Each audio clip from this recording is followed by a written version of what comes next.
Bismillahirrahmanirrahim. Jadi sekarang kita membuka kembali tafsir kita, dan bagi yang memiliki bukunya silahkan membuka kitab tafsir As-Sa'di, tafsir Taisir Karim Ar-Rahman. Dan untuk memudahkan silahkan buka terjemahnya, dan lebih memudahkan silahkan dibuka apps-nya. Nah, jadi kita insyaallah akan membaca keterangan beliau di sini terkait ayat 172 kemudian seterusnya. Nah, namun kita mengetahui bahwa ayat-ayat sebelumnya juga terkait dengan ayat tersebut, di mana ayat 171,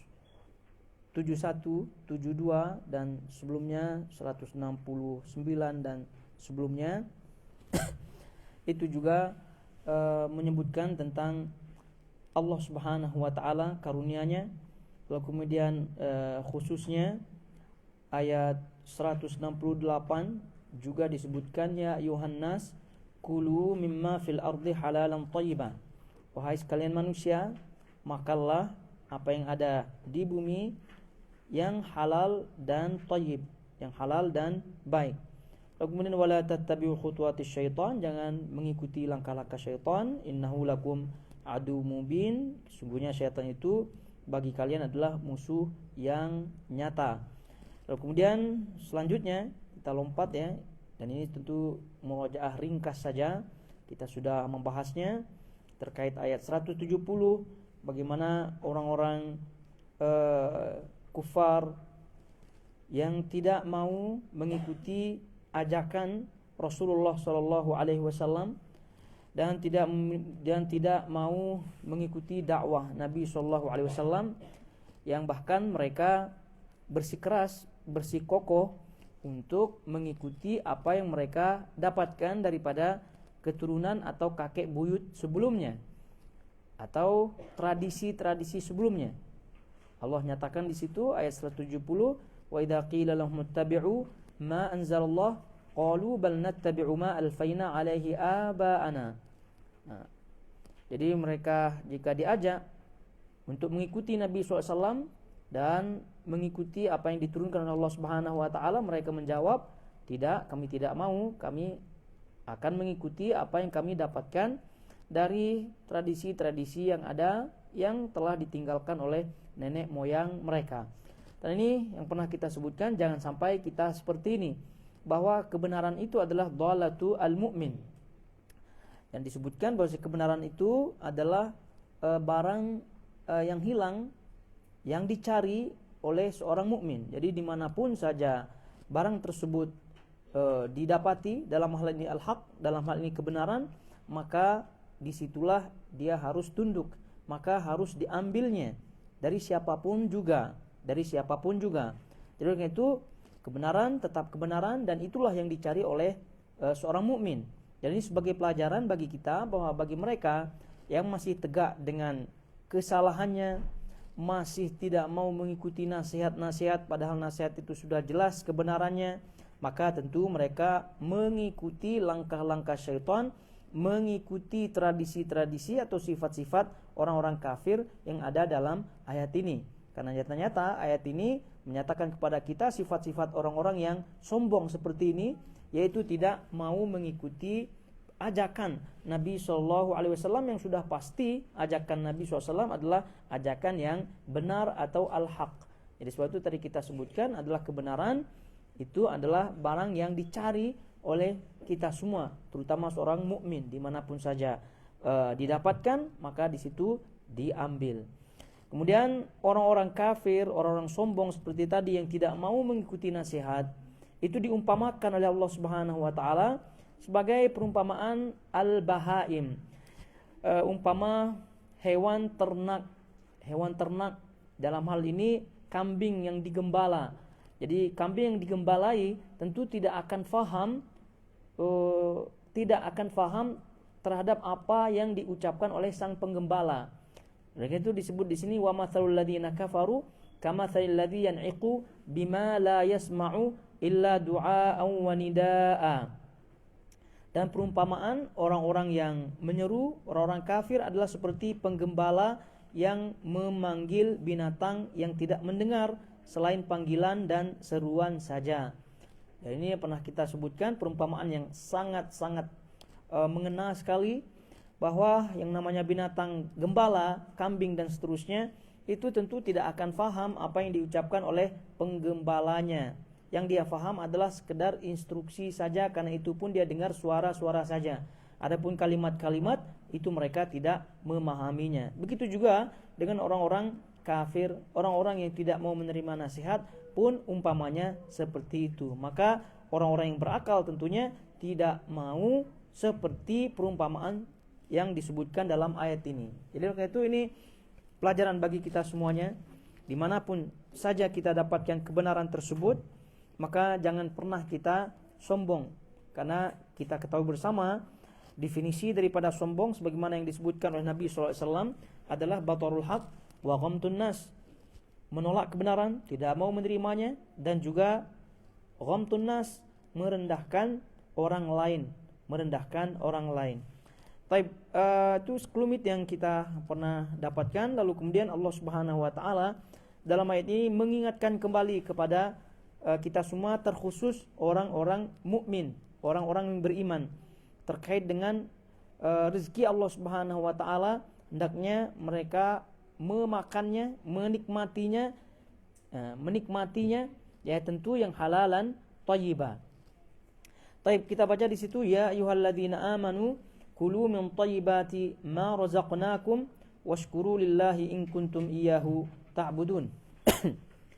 Hai orang-orang yang beriman, makanlah di antara rezeki yang baik-baik yang kami berikan kepada kamu, dan bersyukurlah kepada Allah jika benar-benar hanya kepadanya kamu menyembah. Kalau kita perhatikan di sini, sebelum kita baca apa yang disebut oleh Syekh As-Sa'di rahimahullahu taala, kita lihat di situ Allah Subhanahu wa taala memanggil di sini dengan panggilan khusus, panggilan iman. Ya ayyuhalladzina amanu. Oleh itu sebagaimana yang pernah kita sebutkan, bahwa apabila kita membaca ya ayyuhalladzina amanu di berbagai ayat di dalam Al-Qur'an, maka sebagaimana kata para sahabat, hendaknya kalian betul-betul perhatikan dengan seksama. Perhatikanlah dengan seksama, fokus. Karena itu panggilan yang khusus. Dan ini juga sekaligus sebagai penyemangat bagi kita bahwasanya apa yang akan disebutkan oleh Allah Subhanahu wa taala setelahnya itu adalah khusus bagi orang-orang yang beriman. Jadi ketika kita membaca, kita posisikan diri kita sebagai orang-orang yang khusus tersebut, sehingga harapannya kita bersemangat untuk membacanya, untuk memahaminya, lalu kemudian tentunya untuk mengamalkannya. Nah, ya ayyuhalladzina amanu, panggilan tadi adalah panggilan iman, panggilan khusus untuk apa di sini? Kulu min thayyibati ma razaqnakum, untuk kalian makan di antara rezeki yang baik-baik yang kami berikan. Jadi min di situ di terjemahnya di sini ya. Min di sini kalau kita melihat terjemahnya itu menunjukkan min at-tab'idiyah, min atau huruf jar min yang menunjukkan sebagian min. Tapi perlu diketahui juga, dan ini disebutkan oleh sebagian tafsir daripada ulama, bahwa min juga bermakna al-jins, menunjukkan jenis. Jadi min itu banyak maknanya. Di antaranya adalah at-tab'idiyah, di antaranya adalah menunjukkan sebagian, juga di antaranya menunjukkan adalah al-jins. Jins maknanya menunjukkan jenis. Jadi kalau kita merujuk kepada makna min adalah at-tab'idiyah, maka inilah terjemahannya sebagaimana kita baca, makanlah di antara. Karena namanya at-tab'idiyah kan sebagian, itu tidak. Min at-tab'idiyah maknanya adalah sebagian. At-tab'idiyah maknanya sebagian. Al-ba'd, sebagian. Berarti kalau dialih bahasakan dengan memakai makna tersebut, inilah dia, makanlah di antara. Jadi makna di antara kan sebagian, itu tidak. Tapi kalau kita menerjemahkan, mengalihbahasakan ke bahasa kita, merujuk kepada makna min, yaitu al-jins, tadi kita sebutkan adalah menunjukkan jenis, maka boleh kita artikan makanlah segala rezeki yang telah Allah Subhanahu wa taala rezekikan kepada kalian. Jadi kalau mengalihbahasakan atau menerjemahkan ayat ini merujuk kepada makna min adalah al-jins, jenis, maka kita artikan segala, semua. Paham tidak? Semua. Jadi kalau kita artikan sebagian, jadi kita pakai terjemah ini, makanlah di antara. Tapi kalau kita menggunakan al-jins tadi kita sebutkan, jadi makanlah semua, makanlah seluruh rezeki yang baik-baik yang kami berikan kepadamu dan bersyukurlah kepada Allah. Nah, yang kuatkan maknanya oleh Syekh Utsaimin rahimahullahu taala dalam tafsirnya adalah min yang bermakna al-jins, min yang bermakna jenis. Jadi tadi kita sebutkan kalau min yang bermakna jenis berarti perintahnya adalah dalam ayat ini kepada orang beriman apa? Makanlah seluruh, semua rizki yang baik-baik yang kami berikan kepadamu. Dan beliau sebutkan ini yang rajih ya, karena segala yang halal, segala yang baik kalau didapatkan maka tentu itu semuanya halal, tidak hanya sebagian saja, tidak hanya antaranya saja, tapi semuanya halal, semuanya halal. Jadi karena itu kalau kita memaknai ini, maka semua yang halal-halal dan thayyib, tentu yang kita rujuk syarat daripada makanan atau rizki supaya kita bisa menikmatinya adalah halalan thayyibah. Halalan thayyibah, halal dari segi hukumnya, thayyib dari segi barangnya, halalan thayyibah. Nah, semuanya itu kalau kita dapatkan ya silahkan dinikmati, silahkan dinikmati. Kemudian washkuru lillahi in kuntum iyyahu ta'budun, bersyukurlah kepada Allah. Bersyukurlah kepada Allah in kuntum iyyahu ta'budun, ya perintah Allah Subhanahu wa taala untuk bersyukur di sini itu tentu sangat sejalan dengan apa yang disebutkan sebelumnya, yaitu diperintahkan kita untuk menikmati seluruh apa yang direzekikan, yang diberikan kepada kita oleh Allah Subhanahu wa taala dari apa yang thayyib dan juga dari apa yang halal. Karena disebutkan tadi bahwa ma razaqnakum, kulu min thayyibati ma razaqnakum, makanlah seluruh rezeki yang baik-baik yang kami berikan kepada kamu. Jadi ma razaqnakum atau razaqnakum di sini sudah jelas ya, ada fiil, ada fa'il, ada maf'ulun bih. Kalau yang pernah belajar bahasa Arab, razaqnakum di sini ada fiil, ada fa'il, ada maf'ulun bih. Fiilnya kata kerjanya adalah razaqa, memberi rezeki. Siapa yang memberikan rezeki? Allah Subhanahu wa taala. Ya, dalam hal ini di situ dhamirnya itu menunjukkan fa'ilnya. Dalam hal ini Allah Subhanahu wa taala. Mana fa'ilnya, mana objeknya, siapa yang diberikan rezeki? Kum, kalian. Jadi sudah semuanya komplit ya dalam sedikit ayat ini, dalam ayat yang pendek ini sudah mencakup semuanya. Fi'il perbuatannya yaitu memberi rezeki, yang memberikan rezeki adalah Allah Subhanahu wa taala, yang diberikan rezeki adalah manusia, khususnya dalam hal ini orang-orang yang beriman, khususnya orang-orang yang beriman. Dan kita ketahui bersama rezeki Allah Subhanahu wa taala kepada orang yang beriman itu mencakup rezeki yang bersifat umum dan rezeki yang bersifat khusus. Bersifat umum ya sebagaimana halnya orang-orang kafir, orang-orang non-muslim itu juga mendapatkan rezeki, namun secara umum untuk melanjutkan kehidupannya, untuk menyambung hidupnya. Bagaimana mereka hidup, mereka pun diberikan rezeki tapi bersifat umum. Tapi bagi kita orang beriman tidak hanya itu tentunya, tapi kita diberikan rezeki berupa iman, berupa hidayah, berupa taufik, berupa ilmu yang bermanfaat. Itu adalah rezeki khusus yang hanya diberikan kepada orang-orang yang beriman. Nah, poinnya adalah itu semua, baik rizki secara umum maupun rizki secara khusus, itu semua datangnya atau yang memberikan rezeki hanyalah Allah Subhanahu wa ta'ala. Dan ini yang kita akui dari sisi tauhid rububiyah. Tauhid rububiyah ini masuk kepada tauhid rububiyah. Ya, kenapa masuk kepada tauhid rububiyah kira-kira? Karena memberikan rezeki adalah bentuk daripada perbuatan Allah Subhanahu wa ta'ala.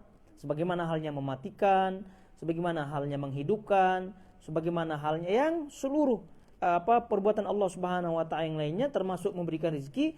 Ini adalah apabila kita mentauhidkannya, apabila kita mengesakannya, artinya meyakini hanya Allah Subhanahu wa ta'ala saja sumber rezeki itu, adapun yang lainnya adalah sebab-sebab saja, maka inilah bentuk tauhid rububiyah.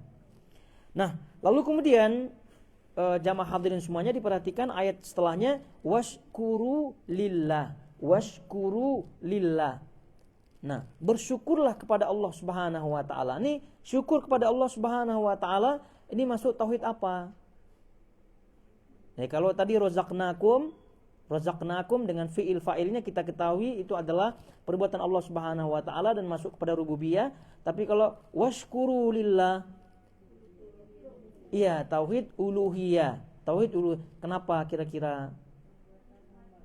Iya, karena perbuatan hamba. Karena perbuatan hamba. Jadi oleh itu sebagaimana kita harus mengesahkan Allah Subhanahu wa ta'ala dalam perbuatannya. Dalam konteks ayat ini adalah kita mengakui hanya Allah Subhanahu wa ta'ala sumber rezeki itu, hanya Dia semata. Maka ketika diminta untuk bersyukur kepada Allah Subhanahu wa ta'ala, itu kan perbuatan hamba.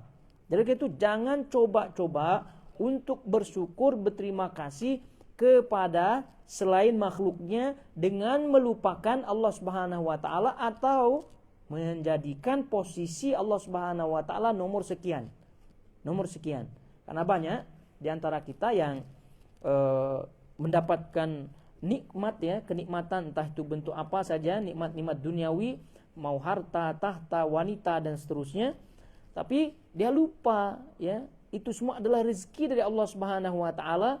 Lalu kemudian dia, ya, kalaupun dia pandai bersyukur, berterima kasih, dia hanya berterima kasih kepada kawannya mungkin yang menyebabkan dia dapatkan nikmat tersebut, itu saja. Lalu kemudian ya dia lupakan Allah Subhanahu wa ta'ala. Atau sama sekali tidak berterima kasih kepada manusia, tidak berterima kasih juga kepada Allah Subhanahu wa ta'ala, namun bahasanya petantang petenteng, ya.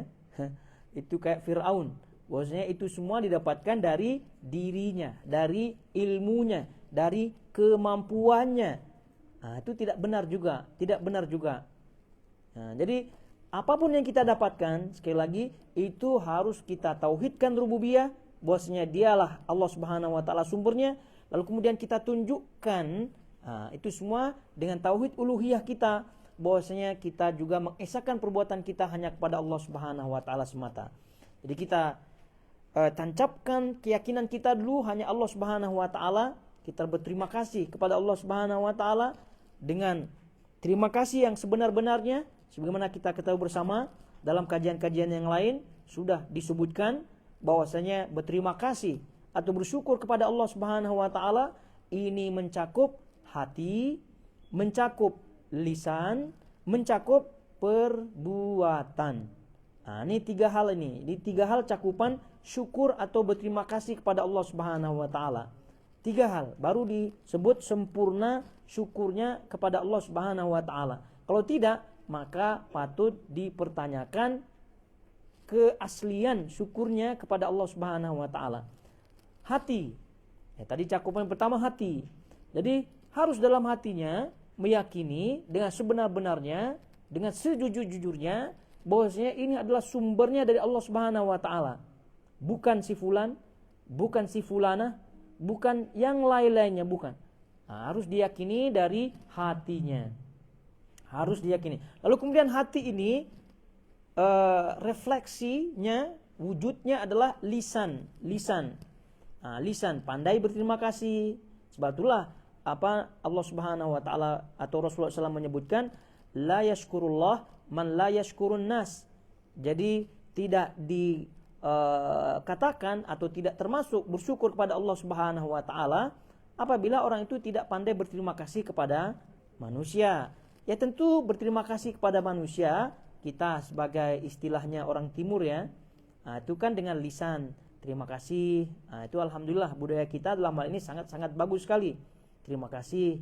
Atau mungkin ya balas budinya, karena Nabi SAW juga menganjurkan. Jadi barang siapa yang berbuat baik kepada kalian, maka usahakanlah untuk membalas kebaikan tersebut. Kalau tidak mampu membalasnya, ya doakan dia, atau mengucapkan jazakallah khaira atau jazakillah khaira. Dan silahkan sesuai dengan kata ganti dhamir yang ada sesuai dengan siapa yang menyebabkan kita mendapatkan rezeki tersebut. Ini lisan. Kemudian perbuatan. Tadi cakupannya qalb, hati, kemudian lisan, kemudian perbuatan. Perbuatan gimana bentuknya? Ya, gunakan nikmat tersebut yang tadi kita akui dari Allah Subhanahu wa taala, yang lalu kemudian kalau makhluk yang menyebabkan itu maka kita berterima kasih kepadanya, lalu kemudian actionnya kita gunakan nikmat tersebut kepada ibadah kepada Allah Subhanahu wa taala, di atas ketaatan kepada Allah Subhanahu wa taala. Ini jangan lisannya saja terima kasih, alhamdulillah, syukur kepada Allah kononnya, tapi jauh panggang patahnya itu? Ya, jauh panggang di atas api ya. Ya, begitulah. Jadi jauh sekali. Jadi nikmat-nikmat tersebut bukannya dipakai untuk ibadah kepada Allah Subhanahu wa taala, namun ya dipakai macam-macam. Ya, kesehatan, contoh ringan lah ya, kesehatan. Nah, kesehatannya ya dipakai macam-macam, tidak dipakai kepada ibadah kepada Allah Subhanahu wa taala, dan kita fahami bersama ya, jamaah semuanya kita fahami bersama, itu semua akan ditanya oleh Allah Subhanahu wa taala. Ini kita fahami bahwa Allah Subhanahu wa taala menyebutkan melalui lisan Rasulullah SAW bahwa Rasulullah SAW menyatakan la tazalu qadam ibni Adam. Jadi kaki anak Adam itu tidak akan bergeser sebelum ditanya tentang tentang 4 hal. Ya, di antaranya adalah umurnya, kemudian hartanya, kemudian masa mudanya, kemudian ilmunya, dan seterusnya. Itu semua akan ditanya oleh Allah Subhanahu wa taala. Nah, tentu pertanyaan-pertanyaan ini akan kita pas ya, selamat dalam jawabannya apabila kita menggunakan nikmat-nikmat tadi kepada taat kepada Allah Subhanahu wa taala, dan itulah yang tadi kita sebutkan sebagai bersyukur. Jadi syukur ini cakupannya tadi kita sebutkan 3, maka apabila salah satu di antaranya itu kurang, maka berkurang juga kita punya bersyukur. Jadi sebab itulah Allah Subhanahu wa taala kalau kita melihat ayat setelahnya, itu Allah Subhanahu wa taala jadikan syukur ini ya, itu menjadi syarat kesempurnaan, ketulusan, kemurnian ibadah seseorang. Ini kata Allah Subhanahu wa taala, perhatikan, washkuru lillah in kuntum iyyahu ta'budun. Maka kata Allah Subhanahu wa taala, bersyukurlah kepada Allah Subhanahu wa taala, dan bersyukurlah kepada Allah Subhanahu wa taala jika benar-benar hanya kepadanya kamu menyembah.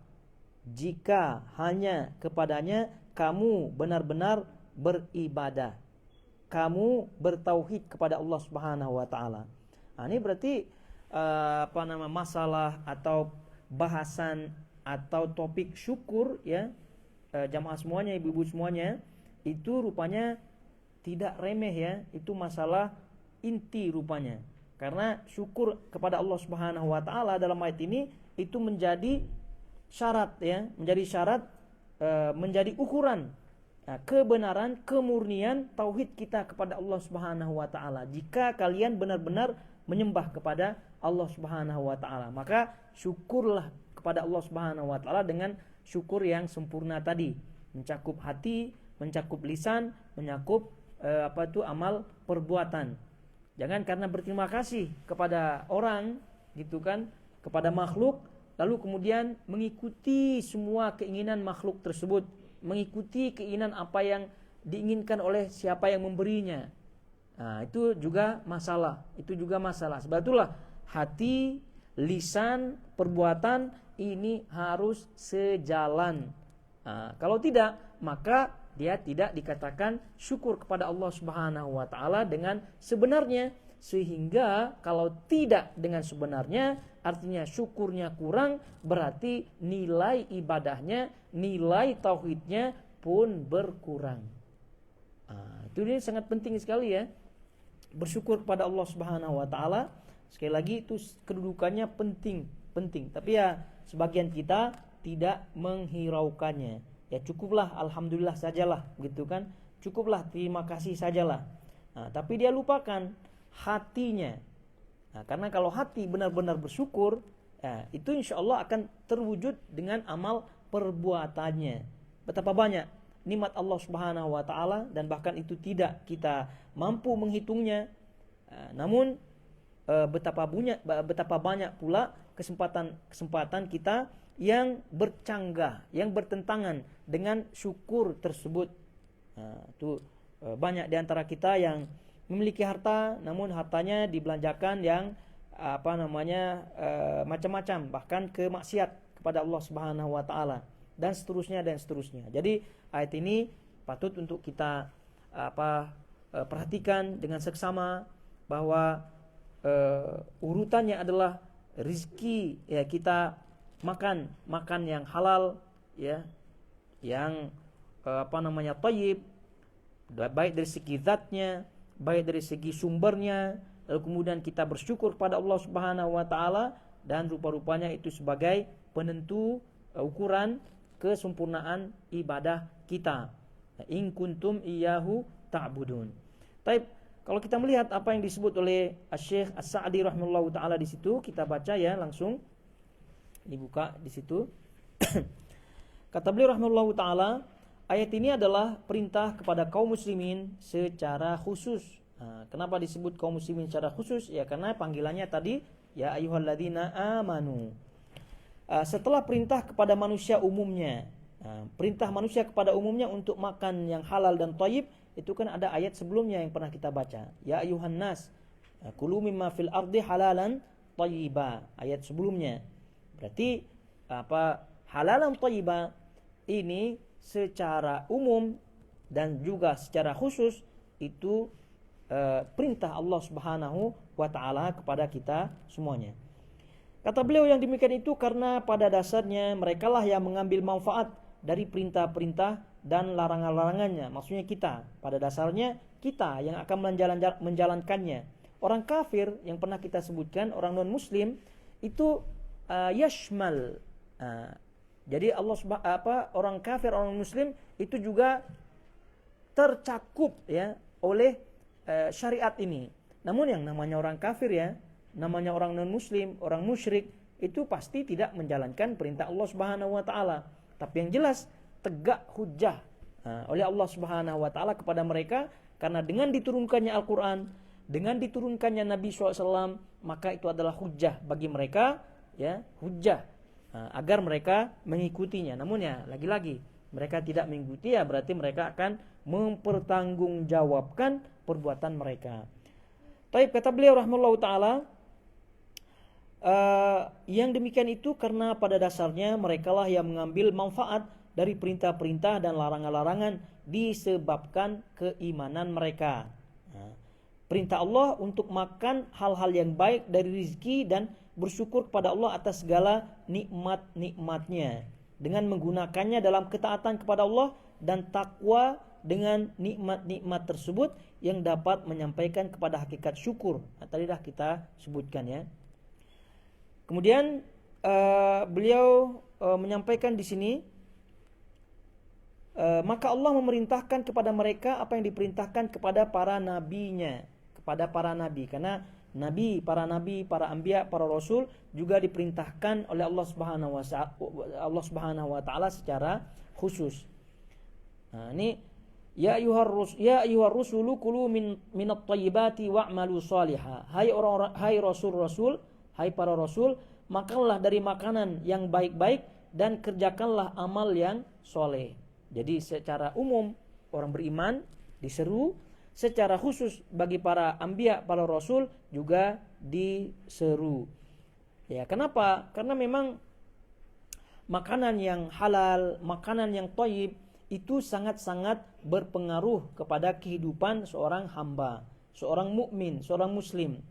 Kita ingat ya bahwa ada seorang yang kata Nabi SAW, dan itu hadisnya di Arba'in Nawawi ya, kita pernah baca bahwa Nabi SAW di situ menyebutkan ada seorang yang ath'ath, aghbar. Jadi di tengah padang pasir, compang-camping, berdebu dan seterusnya, lalu kemudian dia mengangkat tangan, ya Rob, ya Rob. Tapi doanya tidak dikabulkan oleh Allah Subhanahu wa taala. Bahkan di situ Allah Subhanahu wa taala atau Rasulullah SAW menyebutkan fa anna yustajabulah. Jadi tidak mungkin doanya dikabulkan oleh Allah Subhanahu wa taala karena at'amuhu haram wa mashrabuhu haram.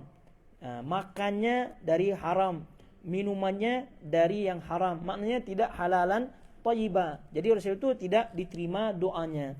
Jadi oleh karena itu halalan thayyibah diperintahkan oleh Allah Subhanahu wa taala dalam ayat ini, juga diperintahkan kepada Rasul sallallahu alaihi wasallam. Itu rupa-rupanya karena makanan yang haram itu mencegah atau juga boleh disebutkan sebagai penghalang antara hamba dengan Allah Subhanahu wa taala. Penghalang. Jadi siapa di antara kita yang mau ya kita dihalangi oleh sesuatu dengan atau kepada Allah Subhanahu wa taala. Kita bermunajat kepada Allah, kita mohon kepada Allah, dan sementara kita tidak bisa lepas ya dari Allah Subhanahu wa taala, namun rupa-rupanya ada penghalang di situ. Ya, ada pencegah di situ. Yaitu rizki-rizki yang kita makan, kita dapatkan, kita nikmati dari jalan-jalan yang haram. Nah, itu yang harus kita betul-betul jaga ya, betul-betul jaga, jangan sampai ada yang haram dan juga syubhat. Nah, kata beliau rahimahullahu taala, bersyukur dalam ayat ini adalah beramal yang soleh. Di sini Allah tidak berkata yang halal, karena seorang mukmin itu Allah bolehkan baginya hal-hal yang baik dari rezeki yang terlepas dari akibat buruk, dan juga karena keimanan seorang mukmin itu menghalangi dirinya dari menikmati apa yang bukan miliknya. Disebut di sini thayyib saja, tidak disebut halal, karena bagi orang mukmin itu sudah maklum ya. Itu sudah maklum halal. Tapi kalau Allah Subhanahu wa taala ketika menyeru manusia secara keumuman, maka di situ disebut halalan thayyibah. Kenapa? Karena ya wajar manusia secara keumumannya. Ya, mau kafir mau itu masuk di situ, jadi ya perlu diperingatkan thayyib dan juga halal. Tapi kalau orang mukmin ya thayyib saja. Ya, namun ya begitu faktanya tidak demikian juga ya faktanya. Banyak di antara orang muslim itu tidak menghiraukan mana yang halal, mana yang haram. Yang penting dapat, yang penting mengumpulkan sebanyak-banyaknya. Taib, kemudian kata beliau rahimahullahu taala, dan firman-Nya in kuntum iyyahu ta'budun, jika benar-benar kepadanya kamu menyembah, maknanya maka bersyukurlah kepadanya. Hal ini menunjukkan bahwa barang siapa yang tidak bersyukur kepada Allah, berarti ia tidak menyembah semata-mata hanya kepadanya. Sebagaimana orang yang bersyukur kepadanya, berarti ia telah beribadah kepadanya dan menunaikan apa yang telah diperintahkan. Nah, ini bagaimana kita sebutkan tadi, supaya syukur kita benar-benar menunjukkan itu adalah ibadah kita kepada Allah Subhanahu wa taala, maka cakupan syukur yang 3 itu hendaknya kita penuhi. Syukur dari sisi hati, syukur dari sisi lisan, syukur dari sisi amal perbuatan. Dicek. Nah, kita masing-masing ya tentu diri masing-masing lah yang paling mengetahui sejauh mana sisi-sisi ini kita lakukan. Adapun orang lain ya tentu kita tidak mampu untuk menilainya secara sempurna. Taib. Kemudian kata beliau rahimahullahu taala di sini, Allah memerintahkan untuk bersyukur setelah mendapatkan nikmat, karena dengan bersyukur akan memelihara kenikmatan yang ada tersebut dan akan memunculkan kenikmatan-kenikmatan yang sebelumnya tidak ada, Sebagaimana sikap kufur nikmat akan menjauhkan kenikmatan yang tidak ada dan menghilangkan kenikmatan yang telah ada. Ini kira-kira paham ya maksudnya ya. Jadi syukur kepada Allah Subhanahu wa taala itu sebagaimana kata Allah, wala in syakartum la azidannakum wala in kafartum inna adzabi lasyadid. Nah, jadi jika kalian bersyukur maka aku akan tambah. Tapi kalau kufur, maknanya tidak mau bersyukur, ya tentu siap-siaplah karena azab Allah Subhanahu wa taala sangat-sangat syadid, sangat-sangat pedih, sangat-sangat kuat, sangat-sangat besar. Nah, begitu juga yang disebutkan oleh para ulama, maka apabila kita ingin nikmat Allah Subhanahu wa taala senantiasa ada, senantiasa mengalir, maka jalannya adalah mengikuti jalan orang-orang yang asyakirin, orang-orang yang bersyukur. Ya, tapi kalau tidak mau, ya silahkan mengikuti jalan-jalan orang yang kufur, artinya tidak bersyukur kepada Allah Subhanahu wa taala. Jadi syukur ini adalah kunci ya. Dalam hal ini apabila kita membaca keterangan-keterangan yang ada, kunci tauhid ya. Tauhid kita diukur daripada syukur ini. Lalu kemudian dari segi dunia ya, boleh kita sebut dunia dan akhirat. Dari segi dunia itu kunci langgeng ya. Kunci langgengnya nikmat. Kunci tetapnya nikmat. Nah, jadi kalau mau nikmatnya tetap, apa yang dirasakannya sekarang tetap gitu ya, terus ada, kalaupun hilang diganti lagi oleh Allah Subhanahu wa taala, bahkan gantinya lebih baik, lebih bagus, lebih banyak, maka kuncinya adalah syukur kepada Allah Subhanahu wa taala, dan itu di dunia. Kalau di akhirat, ya tadi betul-betul memurnikan Allah Subhanahu wa taala dengan menjalani syukur tersebut. Lalu kemudian itulah yang disebut dengan orang yang benar-benar beribadah kepada Allah Subhanahu wa taala. Karena kalau kita melihat seluruh orang yang bermaksiat kepada Allah Subhanahu wa taala, baik maksiatnya itu dosanya besar maupun dosanya kecil, jadi kalau kita melihat balik kepada syukur, ya boleh dibilang mereka tidak bersyukur. Nah, semuanya ya. Jadi semua bentuk maksiat itu adalah bentuk kekufuran kepada Allah Subhanahu wa taala, dalam arti bentuk tidak syukurnya hamba kepada Allah Subhanahu wa taala.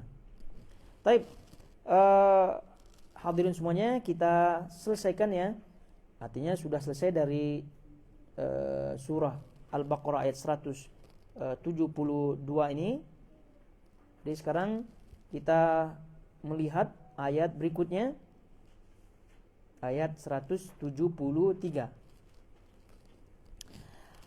Ayat 173 kalau kita melihat di situ Allah Subhanahu wa taala menyebutkan kalau tadi thayyibah ya, kita orang-orang beriman dan sebelumnya manusia secara keseluruhannya diperintahkan oleh Allah Subhanahu wa taala untuk memakan makanan yang halal dan thayyib.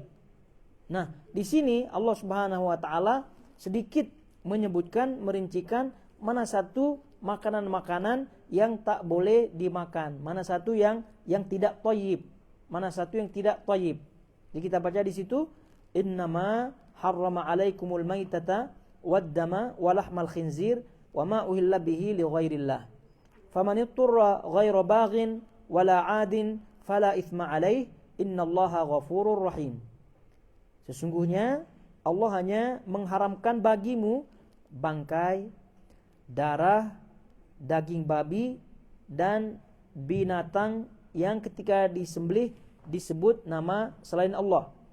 Tetapi barang siapa dalam keadaan terpaksa, yaitu terpaksa memakannya, sedang dia tidak menginginkannya dan tidak pula melampaui batas, maka tidak ada dosa baginya. Artinya boleh. Sesungguhnya Allah Maha Pengampun lagi Maha Penyayang. Ayat ini tadi kita sebutkan sebagai rincian mana satu yang thayyib, mana satu yang halal. Dan pernah kita sebutkan bahwasanya makanan dalam hal ini kalau dibanding-bandingkan mana satu yang paling banyak ya antara halal dan haram, maka tentu yang paling banyak adalah yang halal. Sebab itulah ini dalam bab muamalat, dalam bab makanan, ini hukumnya adalah halal. Hukum asalnya adalah halal, kecuali yang diharamkan oleh Allah Subhanahu wa taala. Kenapa disebut kecuali? Karena kecualinya ini sangat sedikit. Ya, sangat sedikit. Kecuali kalau kecualinya ini yang banyak, maka tentu hukum asalnya akan berbeda. Tapi kalau kita lihat ya sudah jelas ya, ada al-mayitah. Jadi yang haram di sini adalah mayit. Nah, dalam bahasa kita adalah bangkai. Apa yang dimaksud dengan bangkai dalam menurut syariat? Itu semua hewan yang mati akibat tidak disembelih. Karena tidak disembelih. Nah, itu kalau hewan yang tidak disembelih kemudian mati, maka itulah bangkai, namanya bangkai. Nah, tentu bangkai yang di sini adalah hewan yang disembelih ya. Sebetulnya Nabi SAW menyebutkan dalam sebagian hadisnya kata Nabi SAW uhilla lakum maitan. Jadi dua yang dihalalkan yaitu bangkai bangkai belalang dan bangkai ikan. Belalang dan ikan. Nah, ini kalau belalang dan ikan, nah ini dibolehkan karena memang tidak perlu ya cara makannya itu tidak disembelih. Tapi ada nasnya dari Nabi SAW yang tadi kita sebutkan bahwa dikecualikan dalam hal ini dari keharaman bangkai, yaitu bangkai belalang dan bangkai ikan. Karena ikan nih kalau sudah mati pun boleh kita makan, begitu juga dengan binatang. Jadi tidak perlu disembelih terlebih dahulu. Nah, ini pun kita paham ya bahwasanya bangkai itu adalah yang tidak disembelih. Kemudian darah yang mengalir, dikecualikan oleh Nabi SAW adalah al-kabid. Al-kabid apa itu? Hati ya. Nah, ini pun boleh dimakan karena itu asalnya juga darah ya, asalnya darah. Tapi ini dikecualikan. Jadi darah yang di sini yang dimaksud adalah daman masfuhan, darah yang mengalir, Ya. Nah, kalau kita melihat ya ketika menyembelih lembu, menyembelih sapi, menyembelih unta atau kambing, itu kan ada dalil yang mengocor, yang mengalir ya. Nah, itu tidak boleh dimakan. Jadi ini peringatan sudah ada di dalam Al-Qur'an, namun ya tetap ya sebagian tradisi ya. Mungkin tidak tahu tradisi di sebagian tempat. Kalau di Lombok ya, dahulu kala, ini sekarang semoga sudah tidak ada ya. Tapi dahulu kononnya itu kalau menyembelih sapi itu darah yang mengucur darinya itu ditampung ya, lalu kemudian kan itu kering, itu tidak? Ya kering. Ya pahamlah kalau kering kan, mirip-mirip lah. Ya itu kemungkinan walau alam ya. Ya prediksinya sih agak-agak sedap lah ya. Ya tapi ala kulli hal bagaimanapun itu kan sumbernya darah yang mengalir, yang mengucur tadi. Maka inilah yang disebut dengan darah yang haram dimakan. Ya kecuali kalau memang darah yang sudah beku dari tubuh hewan tersebut ya, seperti hati, limpa dan seterusnya, ya maka ini halal. Kemudian selanjutnya adalah daging babi. Ya, ini ma'ruf ya, daging babi. Sebetulnya jangan kita bertanya kenapa daging babi ini diharamkan dan seterusnya. Ya sudah, sebelum kita dapat alasan-alasannya, ya Al-Quran sudah menyatakan itu daging babi. Kemudian katanya di sini wa ma uhilla bihi li ghairillah, dan binatang yang ketika disembelih disebut nama Allah. Dan juga dalam ayat surah Al-Maidah disebutkan sesembahan ya kepada binatang, sesembahan kepada berhala dan seterusnya. Tapi masuk di sini ayat yang ketika menyembelih itu tidak disebut nama Allah Subhanahu wa taala. Itu juga bentuknya haram. Nah ini insya Allah rincian-rincian seperti ini ya sebagian kita sudah memahami ya. Ada bangkai, ada darah tadi yang mengalir tadi, ada daging, binatang yang disembelih bukan karena Allah Subhanahu Wa Taala ya, karena sesajen ya, contohnya ya kurban kepada makhluk-makhluk tertentu dan seterusnya, maka itu pun haram. Terus kemudian katanya di sini, tetapi dikecualikan. Tetapi barang siapa dalam keadaan terpaksa, famanit turra, darurah ya, darurat. Turra di sini terpaksa, darurat untuk memakannya, sedang dia tidak menginginkannya dan tidak pula melampaui batas, maka tidak ada dosa baginya. Sesungguhnya Allah Maha Pengampun lagi Maha Penyayang atas apa yang dia lakukan tadi, memakan yang haram karena darurat. Maka dalam ini Allah Subhanahu Wa Taala mengampuninya, dan sekaligus itu adalah bentuk kasih sayang bagi Allah Subhanahu Wa Taala karena masih diberikan kesempatan untuk hidup oleh Allah Subhanahu Wa Taala. Baik. Nah ini pentingnya sedikit untuk kita sebut di sini terkait dengan ayat ini. Tetapi barang siapa dalam keadaan terpaksa. Terpaksa di sini maknanya adalah darurat. Bahasa kita darurat, emergency. Nah, apa yang dimaksud dengan emergency? Apakah setiap emergency yang kita anggap itu emergency darurat itu darurat, atau apa ukurannya? Nah, kata para ulama, darurat di sini, darurat, emergency yang dimaksud oleh syariat ini adalah emergency atau darurat terhadap atau darurat dalam keadaan apabila tidak memakan atau tidak memakai barang yang haram tersebut, itu akan mati. Atau qaraba al-halak, itu akan menyebabkan kematian. Itu namanya darurat. Berarti itu terkait dengan jiwa ya, terkait dengan jiwa. Jadi sekali lagi, yang dimaksud atau ukuran darurat ini penting ya. Apabila atau darurat itu adalah suatu keadaan yang apabila tidak memakai atau dalam hal ini tidak memakan barang yang haram, itu akan halak, akan mati, atau akan menyebabkan kematian atau mendekati kematian. Itu dia. Jadi berarti ini emergency yang tidak main-main, betul tidak? Emergency yang tidak main-main. Tapi kalau hanya sekedar demam-demam saja begitu ya, hanya demam saja, aduh dingin begitu sampai menggigil gitu ya, rupa-rupanya ada alkohol di depannya ya, atau apa bahasanya, ada khamar lah ya, bir gitu. Ini kata orang itu untuk menghangatkan badan ini dia begitu kan. Apakah itu emergency apa tidak? Ya tentu tidak ya. Nah, jadi di sini suatu keadaan yang apabila tidak mendapatkan barang haram itu, jadi dia akan halak, mati, atau dia hampir mati. Berarti ini terkait dengan emergency yang luar biasa. Jadi dipahami ya, sebab itulah tatkala Covid itu hari ya, itu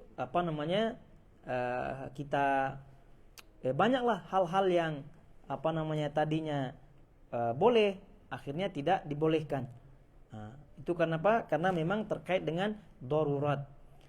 Nah, ini penting juga ya. Darurat itu sebagaimana yang disebut oleh Syekh Utsaimin rahimahullahu taala, ada dua syarat ya. Ada dua syarat untuk kita boleh mengambilnya, boleh melakukannya. Jadi darurat itu sudah kita pahami ya, itu emergency yang betul-betul emergency karena terkait dengan keselamatan, nyawa kita. Terkait dengan sekali lagi keselamatan nyawa kita, badan kita. Nah, atau kata para ulama juga termasuk keumuman keselamatan daruriyat al-khams. Kan ada istilah daruriyat al-khams, yaitu suatu hal yang penting, ada 5 yang penting dalam agama, dalam kehidupan. Ada agama ya, ada ada jiwa, kemudian ada kehormatan, kemudian ada ada harta, dan juga ada nyawa. Ada 5 ya, itu yang disebut dengan daruriyat al-khams. Jadi ad-din, agama, kemudian an-nafs, jiwa, kemudian al-'ird, kehormatan, kemudian al-mal, harta. Taib. Jadi kita berbicara dalam hal ini bahwa terkait dengan keselamatan jiwa. Kalau mengancam jiwa kita, matilah atau mungkin keselamatan jiwa. Jadi barulah boleh kita memakannya di sini. Yang tadi diharamkan ya, misal tadi bangkai, kemudian darah, babi dan juga yang lainnya. Namun perlu kita perhatikan syaratnya adalah sebagaimana yang disebut oleh para ulama, syaratnya adalah yang pertama benda atau barang atau benda yang kita perlukan itu yang kita berhajat, yang kita butuhkan tersebut adalah bendanya sendiri, zat benda itu. Jadi bendanya itu yang kita perlukan, tidak yang lain. Ya contoh tiba-tiba kita tersesat di hutan. Tidak ada makanan lain, tidak ada apa lain kecuali bangkai. Maka dalam hal ini tidak ada yang kita perlukan, kita berhajat, kita butuhkan kecuali bangkai ini saja. Tapi kalau masih ada buah-buah, itu tidak. Kalau masih ada pelepah apa yang bisa dimakan, atau bahkan mungkin barang orang lain di situ ya, bahkan punya orang lain, berarti masih ada option, masih ada pilihan lain. Jadi bahasanya syarat yang pertama adalah hanya barang atau benda ini saja dan tidak ada pilihan lain. Itu bahasa mudahnya. Jadi tidak ada barang lain atau benda lain kecuali dia, tidak ada pilihan lain. Jadi sekali lagi, tidak ada pilihan lain kecuali barang tersebut. Ini syarat yang pertama. Kemudian syarat yang kedua adalah barang atau benda tersebut itu sudah dipastikan 100% itulah penangkalnya, itulah obatnya. Jadi kalau tadi tidak ada pilihan yang pertama, karena memang sesuatunya tidak ada pilihan, kita kononnya di tengah padang pasir, cuma yang di depan kita adalah bangkai unta saja. Tidak ada yang lainnya, tidak ada kelinci yang lari-lari di situ untuk kita sembelih, atau mungkin tidak ada barang orang ketinggalan di situ untuk kita pakai, tidak ada pilihan. Tapi syarat yang kedua adalah itu unta atau bangkai tersebut itu 100% akan mengobati kita punya kelaparan, sehingga bisa dipastikan untuk kita menyambung hidup. Jadi yang kedua ini adalah dipastikan bahwa itu adalah yang diperlukan sebagai obat, sebagai penangkal. Tapi kalau masih diragukan, tidak jelas, walaupun itu adalah satu-satunya yang kita dapatkan, maka itu pun tidak masuk dalam kategori boleh. Paham tidak? Jadi ini mencakup keseluruhan ya, kehidupan, tidak hanya pada bangkai atau pada makanan saja. Lalu kemudian ditambahkan ya, yang ketiga adalah hendaknya ya, ketika dua syarat ini terpenuhi, maka ketika menggunakan barang tersebut, barang halal, barang haram tersebut, itu sekedarnya,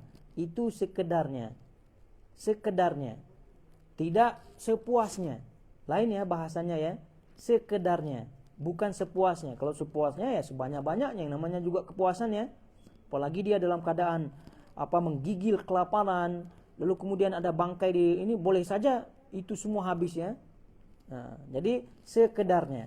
Sebab itulah di sini ada kaidah ya dalam fikih disebutkan al-mahdzuratu atau ad-daruratu tubihul mahzurat. Itu kaidahnya. Keadaan darurat itu menyebabkan atau menghalalkan yang haram. Itu kaidahnya. Ad-daruratu tubihu al-mahdzurat. Keadaan yang darurat itu menghalalkan suatu yang diharamkan. Ya, seperti yang tadi keadaannya. Namun juga ditambah kaidahnya ya.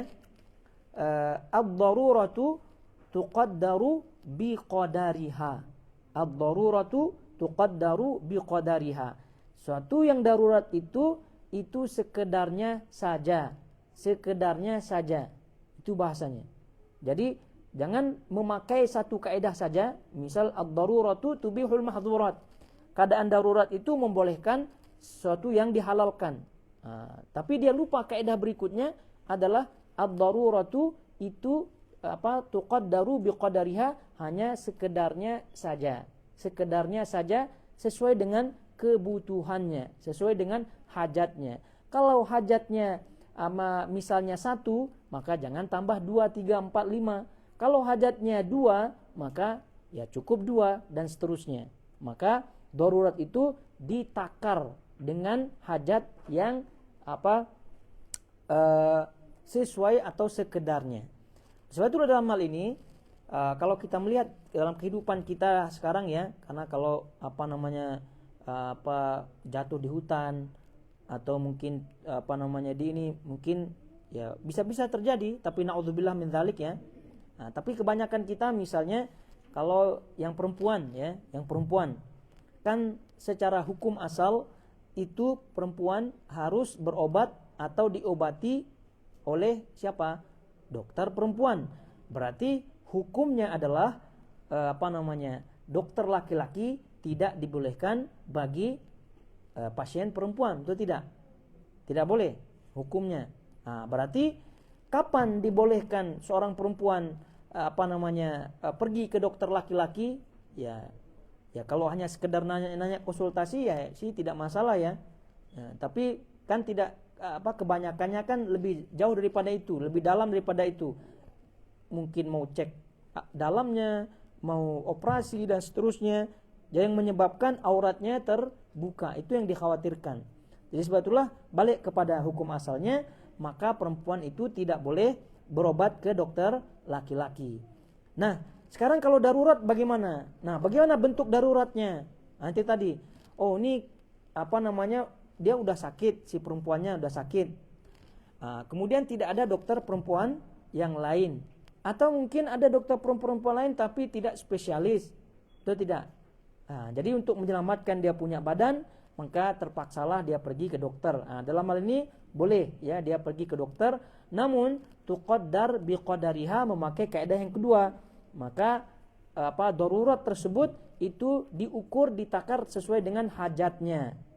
Nah, sesuai dengan hajatnya. Jadi maknanya apa? Dia pergi ke dokter, lalu kemudian ya tentu dengan membawa mahramnya, lalu kemudian dokternya itu pun ya diminta gitu kan, kita minta dokternya. Ya janganlah semua dibuka gitu kan.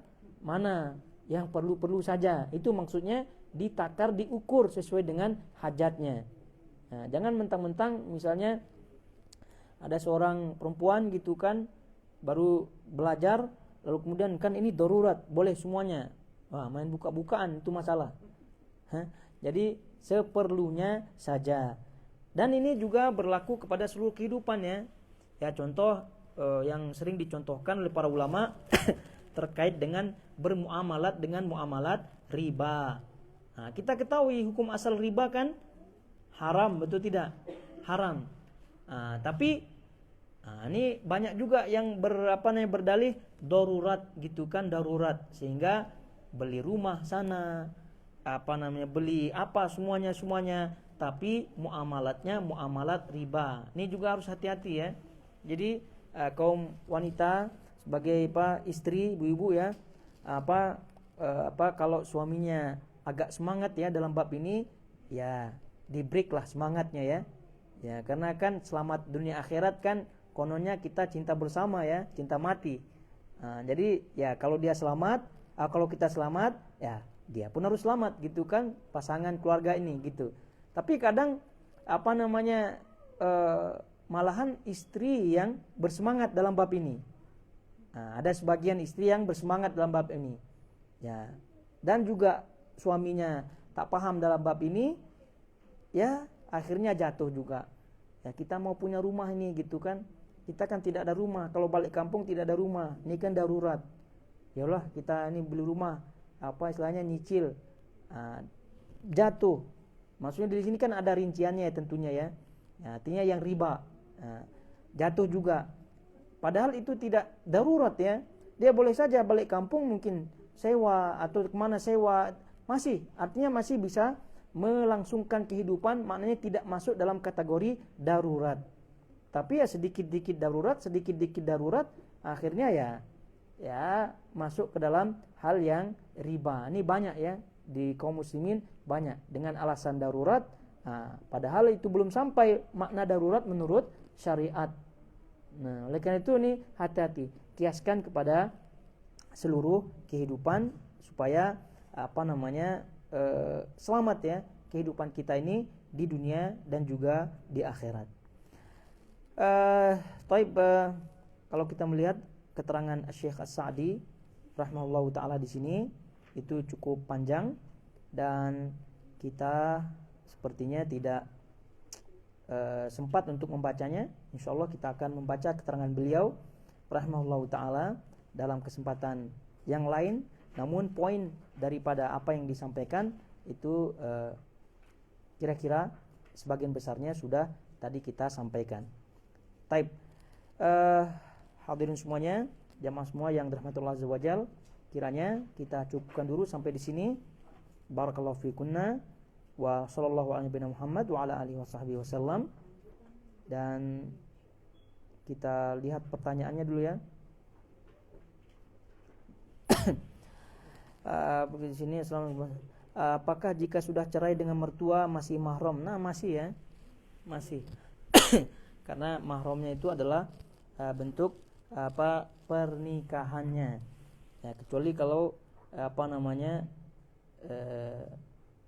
jadi secara umum kalau mertuanya kalau sudah menikah, sudah bergaul suami istri, jadi maknanya itu sudah menunjukkan bahwa mertuanya itu mahram baginya walaupun dia sudah cerai. Nah,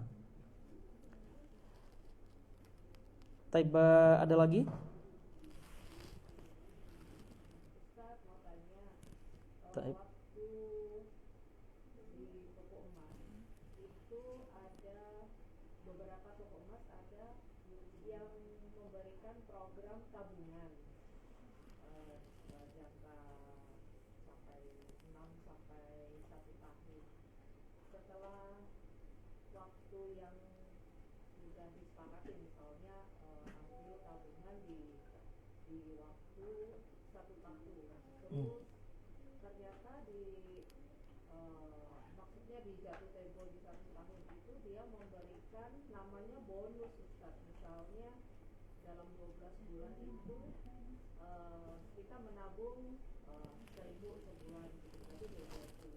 Dia memberikan bonus misalnya 2.000 gitu, itu termasuk riba Ustaz ya. Dia bilangnya bonus bukan interest. Jadi kaidahnya dalam hal ini kullu qardin jarra naf'an fahuwa riba. Jadi setiap utang piutang dan seterusnya itu kalau ada mengambil manfaat, mengambil faedah dan seterusnya, maka itu termasuk riba. Jadi oleh karena itu dalam hal ini muamalah seperti itu hendaknya dijauhkan. Nah, wallahu ta'ala alam.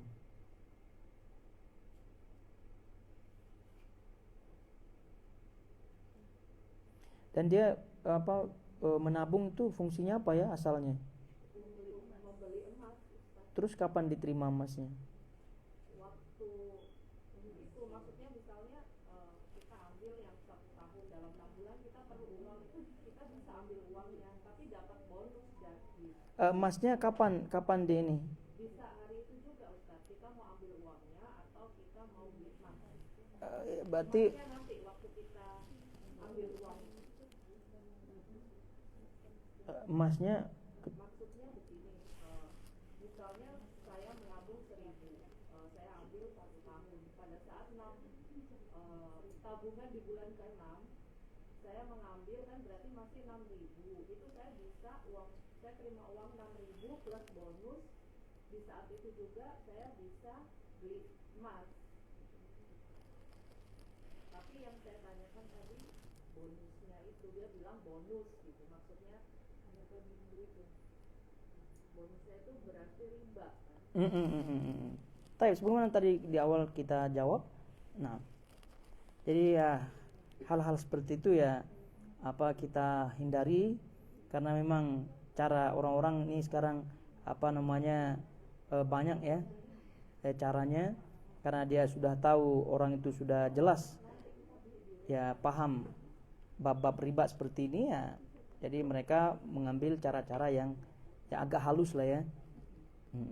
Karena secara akal sehat ya, tidak ada orang yang tidak mau untung, itu tidak ada.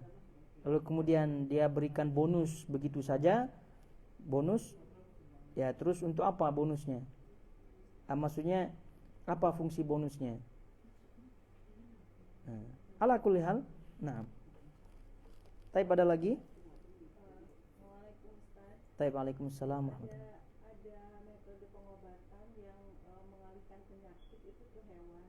Jadi setelah penyakitnya beralih ke hewan, hewannya mati gitu, Ustaz. Itu gimana yang penyakit?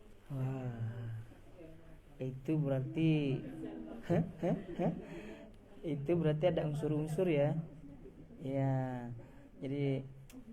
jadi namanya kita di Nusantara macam-macam lah ya. Ya, itu transfer penyakit lah. Transfer penyakit, tidak hanya duit ditransfer ya, tapi penyakit juga ditransfer. Ya, itu. Kenapa tidak transfer ilmu saja ya?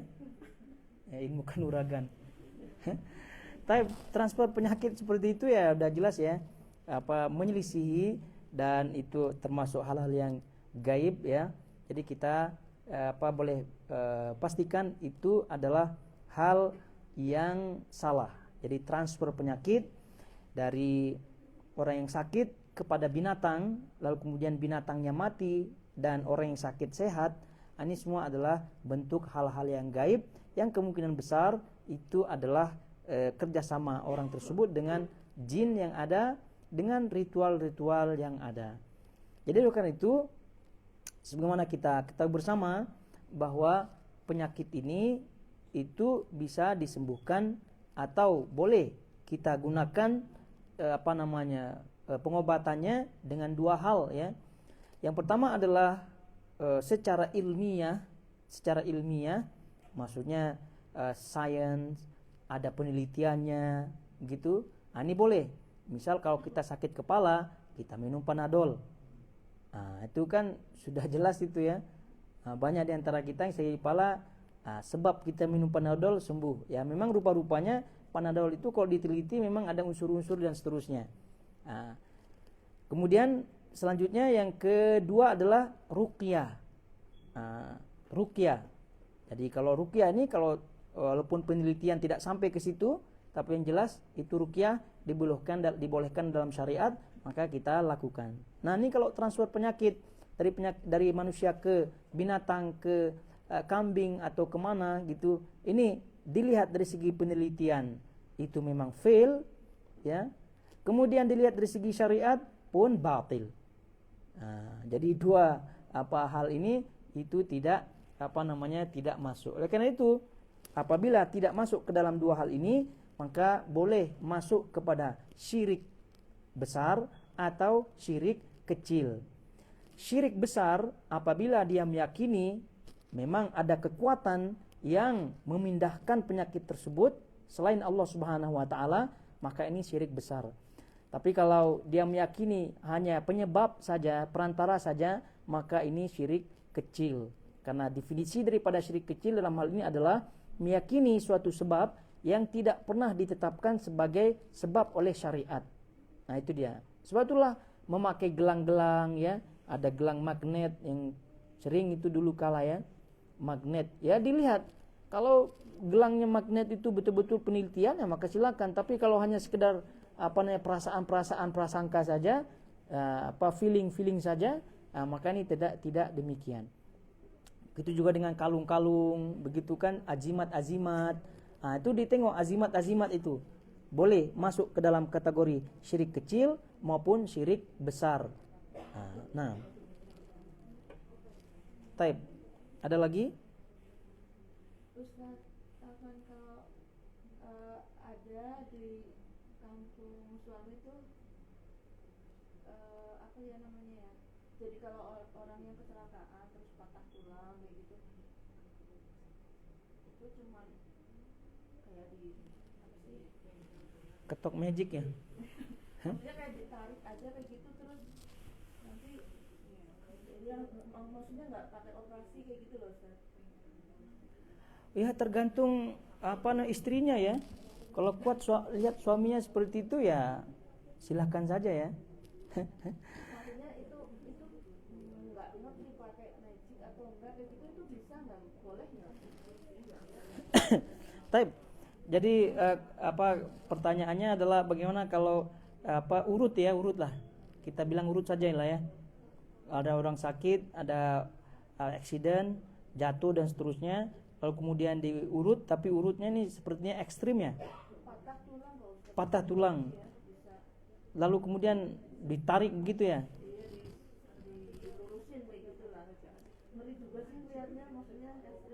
Iya. Taib. Jadi balik kepada apa yang disebutkan oleh para ulama kriterianya.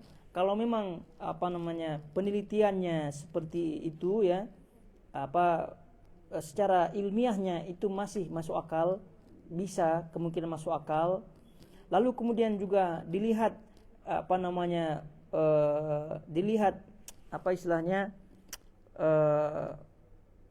kesan-kesan atau hasil-hasil ya pasien-pasien yang lain itu memang sama sekali tidak ada mengeluh dan seterusnya, artinya memang kesembuhannya memang betul-betul nyata, maka silahkan selama pengobat tersebut itu kita tidak jumpai hal-hal yang syirik. Ya, contohnya ritual-ritual, itu kita tidak lihat ya, kita tidak jumpai. Dia semata-mata seperti itu, maka hukum asalnya tetap boleh. Kalau sekali lagi dilihat dari segi penelitiannya, kemudian dilihat dari segi faktanya.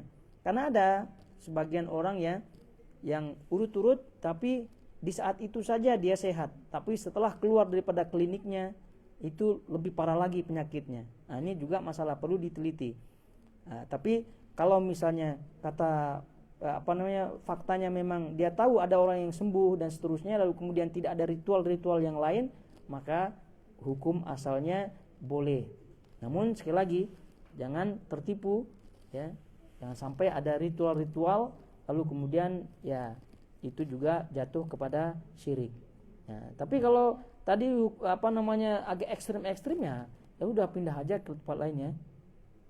Nah, maksudnya benar-benar patah kayak gitu terus ditarik kayak gitu kan, maksudnya ekstrim sampai jerit-jerit kayak gitu. Enggak pakai, kelihatannya sih enggak pakai yang pakai magic. Iya. Kita enggak. Taib. Ya, jadi kembali kepada hukum asal ya, kita berbicara hukum asal. Kalau demikian adanya, maka boleh. Tapi dikeluarkan daripada hukum asalnya, balik kepada pasien tersebut dan juga balik kepada keluarga pasien. Jadi kalau sekira-kira pasiennya itu takut atau tidak ya, maka ya silahkan tidak berobat di orang tersebut. Tapi sekali lagi kalau kita berbicara hukum asalnya, maka boleh. Nah, selama memang terbukti banyak orang yang sembuh ya. Tapi kalau misal pasiennya justru malah mudarat ya, tentu ya balik hukumnya tidak boleh. Nah, baik.